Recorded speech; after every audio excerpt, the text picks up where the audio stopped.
Summarizing data over a specific period is a key skill for data analysts.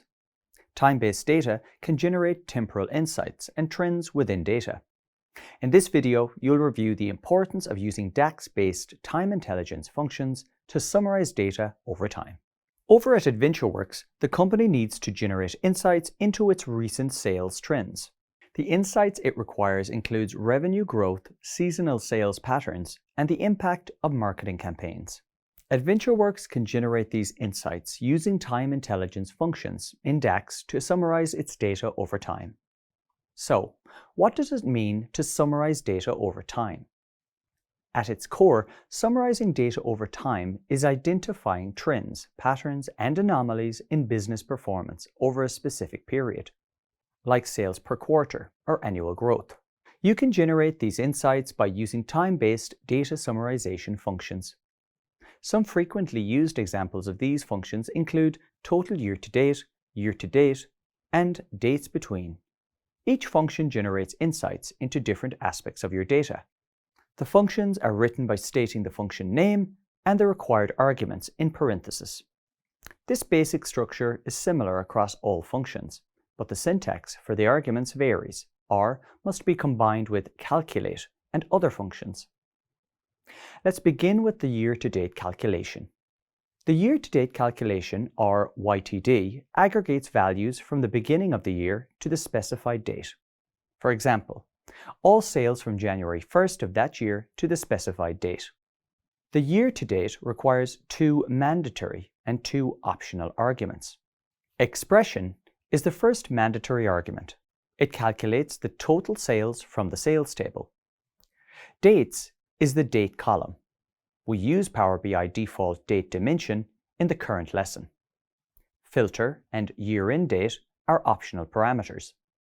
For example, AdventureWorks wants to evaluate its real-time sales performance. Call the expression sales year-to-date and add the total year-to-date function after the equals operator. In your first parameter, reference the total sales column from the sales table and aggregate the values using sum. In the second parameter, reference the order date column from the sales table. Then add another date field in square brackets.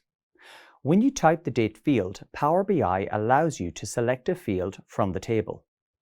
Next, let's review the date year-to-date function. This function returns a running total in the form of a single column table containing year-to-date or YTD dates in the current filter context. This function is part of a group that also includes the dates MTD and dates QTD DAX functions for month to date, also called MTD, and quarter to date, or QTD. You can pass these functions as filters into the calculate DAX function. The syntax contains two arguments. The first is dates, the column containing the required dates, and the second is the year-end date, an optional parameter. While the total YTD function is simple, it limits the filter expression to only one filter. If you need to apply multiple filter expressions within year-to-date values, use the calculate function. Then pass the dates YTD function as one of the filter expressions. For example, AdventureWorks needs a running total that calculates its year-to-date sales on a month-by-month basis based on the order date column from the sales table. It can calculate this by creating an expression called sales year-to-date method 2. The expression does not refer to any separate date table. Instead, the dates YTD function is combined with the calculate function so AdventureWorks can incorporate further filters. When executed, the expression returns a calculated table with the required running monthly total. The next function is dates between. This function returns a table that contains all dates between a specified start date and an end date. The syntax contains three arguments. Dates is the column containing dates. Start date is the date expression for the start of the calculation. End date is the date expression for the last date for the calculation. AdventureWorks wants to evaluate its total sales over the summer season.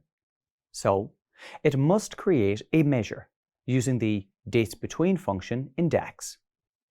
The DAX code computes the total sales between June 1st and August 31st, 2023.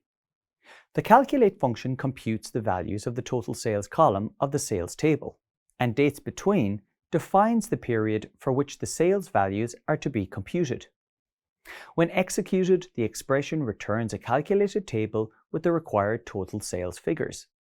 As these examples have shown, your data model requires a date table or dimension before you can use time intelligence functions. However, you can use Power BI's auto-date time intelligence if you're missing the date dimension. Or you can create a date dimension in Power BI using Power Query or DAX. As you just discovered, DAX-based time intelligence functions provide valuable flexibility in summarizing and analyzing time-based data. You can use these functions with other DAX functions to build powerful and insightful data models.